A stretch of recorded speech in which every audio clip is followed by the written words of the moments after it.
The door to our new room closed behind us, and suddenly everything went silent. No guests, no music, just us. The only sounds were the quiet hum of the air conditioner and my heartbeat in my ears. I was still in my wedding dress, the weight of the earrings pulling my ears down, and my hair was starting to fall from its pins. I stood by the window, watching the lights outside the city blink like stars. My chest felt tight. I didn't know what was coming next, but I could feel that everything had already changed. Alex came up behind me, walking softly. He didn't say anything at first. He just put a towel and a set of clothes on the bed. "Take your time," he said, his voice calm. "I know it's been a long day." I nodded but didn't look at him yet. My hands were shaking and my body was tired, but my mind wouldn't stop thinking. Finally, I turned around. He was sitting on the couch, unbuttoning his shirt. He wasn't looking at me, wasn't expecting anything, just sitting quietly. That made me feel something I wasn't expecting. Safe. I changed into a nightdress and washed off my makeup. When I came out, my hair was damp and I was barefoot. I didn't feel like a bride anymore. I felt like myself, raw and real. Alex stood when he saw me. He didn't rush over. He just looked at me gently and smiled. "You look peaceful," he said quietly. I smiled back. "Tired," I said. We both laughed. It made things feel a little lighter. He came closer, but not too close. He didn't hurry. "Do you want to sit?" he asked. I nodded, and we sat on the bed, side by side. The room was warm, with a soft light from a small lamp.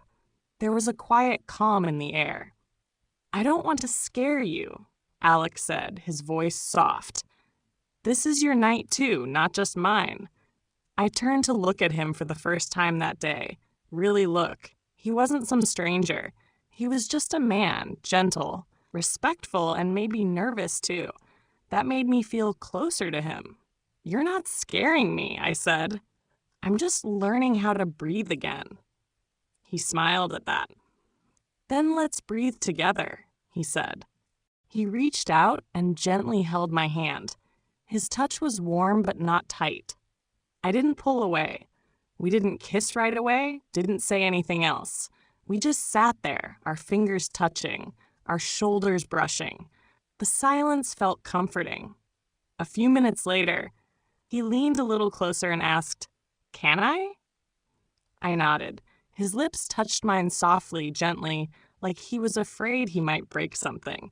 It wasn't a kiss full of passion. It was slow, soft, and full of meaning. A feeling that said, "We have time." That was our wedding night. Quiet, calm, no rush, full of trust. The rest of the night, we talked. We didn't fall in love that night, but we took the first step.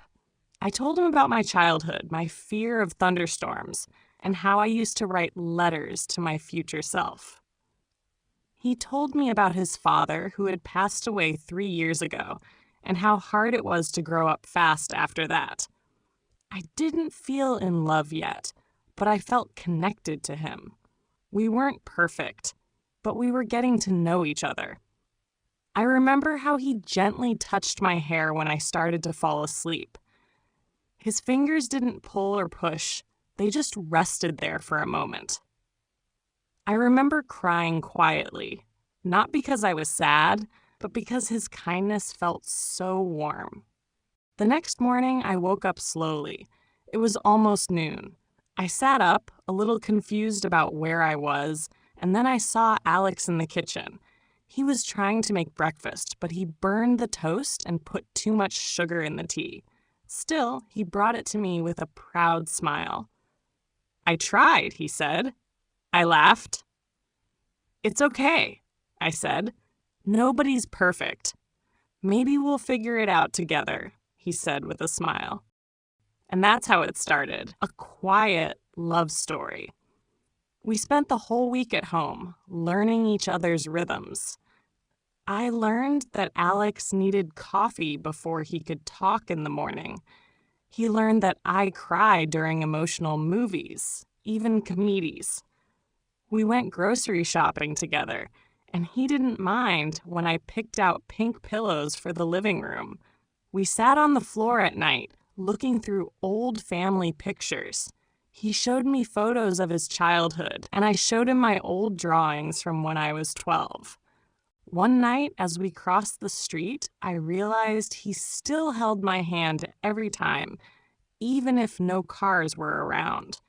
It was like a promise. On the seventh night, I looked at him while he was sleeping.